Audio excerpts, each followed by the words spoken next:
أعوذ بالله من الشيطان الرجيم. بسم الله الرحمن الرحيم. شهر رمضان الذي أنزل فيه القرآن. عن أبي عبيدة قال سمعت رسول الله صلى الله عليه وآله وسلم يقول الصيام جنة ما لم يخرقها.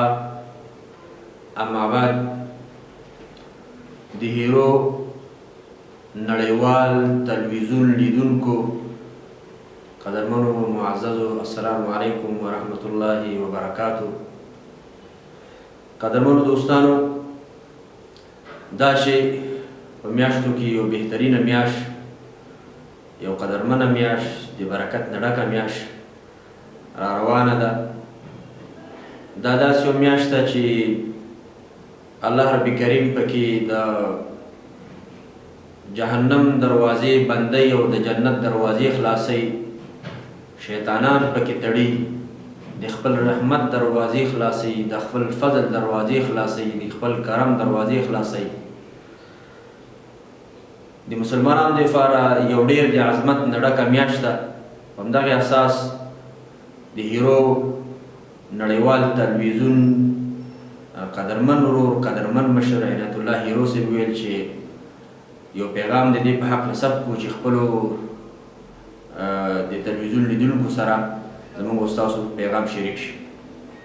قدرمنو، حضرت سلمان فارسی رضی الله تعالی عنہ فرمای چې رسول الله مبارک موږ ته د شعبان په آخري شپه باندې وویل چې داسې یو میاشت را روان ده چې د برکت نه ډکه میاشت ده، د عظمت نه ډکه میاشت ده، د رحمتونو نه ډکه میاشت ده، چې دغه میاشت اولې 10 ورځې رحمت دي، دویمې 10 ورځې د مغفرت دي، درېمې 10 ورځې هغې د عتق من النار، د جهنم د اور نه د خلاصېدو ورځې دي. دا داسې یو میاشت ده چې په دې کې یو شپه د 1000 میاشتو، د یو شپې عبادت د 1000 میاشتو د عبادت برابره ده. دا داسې میاشت ده چې په دې میاشت کې نفلي مونځ د فرضو برابر ده. دا داسې میاشت ده چې په دې کې یو فرض د عادي میاشتو نه د 80 فرضو برابر ده.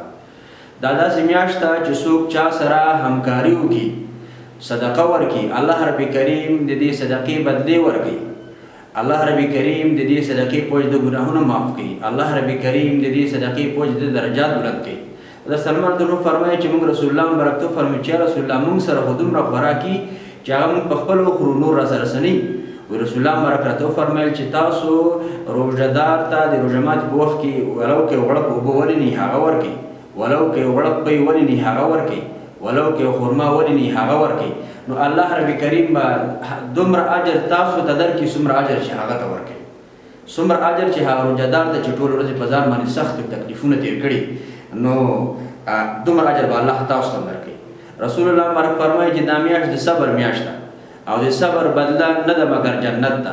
چا چې په دې میاشت کې صبر وکړو، د خپل نفس باندې د نفس نه څنګه چې صبر کوي په اوبو باندې، صبر کوي په ډوډۍ باندې، نو همدارنګه صبر وکړي په اعلی طاعات باندې.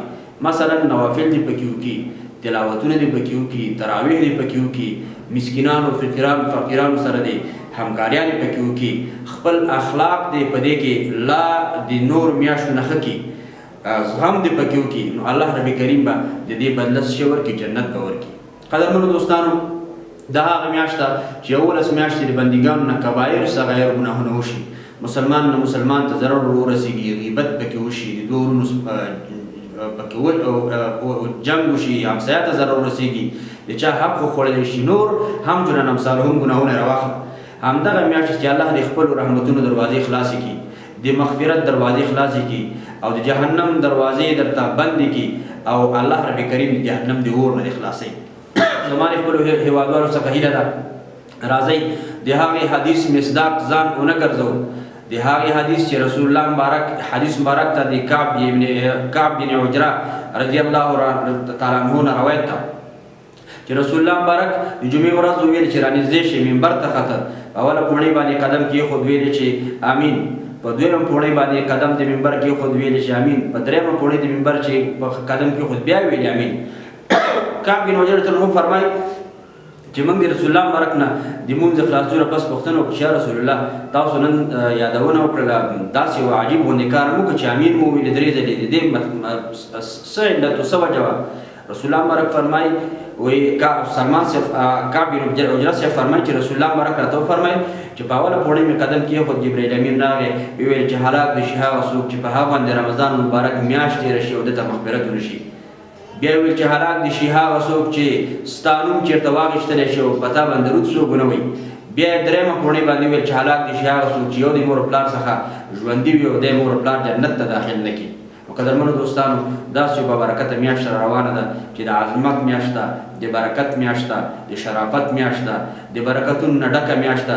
الله رب کریم په خپل لوی په خپل ذات قسم خوري زما او ستا مغفرت کوي او زما او ستا به څه بدبختي کمې بدبختۍ سره به مخ یو چې هغې کې موږ د الله رب کریم عبادت ونکړو، د الله رب کریم اطاعت ونکړو، څنګه چې حق جوړېږي هغسې حق یې ادا نه کړو، فقیرانو مسکینانو سره ښه ونه کړو، د همسایګانو سره ښه ونه کړو، عبادات پکې ونه کړو، صدقات پکې ورنه کړو، تلاوتونه پکې ونه کړو، نوافل پکې ونه کړو. نو ما د خپلو هیوادوالو څخه هیله دا ده چې قدرمنو دوستانو راځئ الله رب کریم نه په دې مبارکه میاشت کې د خپلو ګناهونو د مغفرت سوال وکړئ، د ګران هیواد د صلح او د امن سوال وکړئ.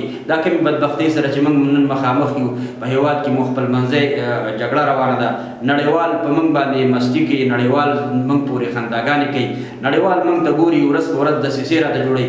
راځئ چې الله ته په زاري منت باندې شو چې الله رب کریم په کومه ګناه دې موږ افغانان نیولي وو، په کومه ګناه باندې موږ په ملک کې دا بدبختۍ خپل منځي جنګ روان ده. الله دې د مبارکې میاشت په خاطر زموږ په ګران هیواد کې امن راوله. ستاسو ورور مولوي فرمان الله اخندزاده د لغمان ولایت د جمعیت علماء اهل سنت والجماعت شورا رئیس. السلام علیکم ورحمة الله وبرکاته.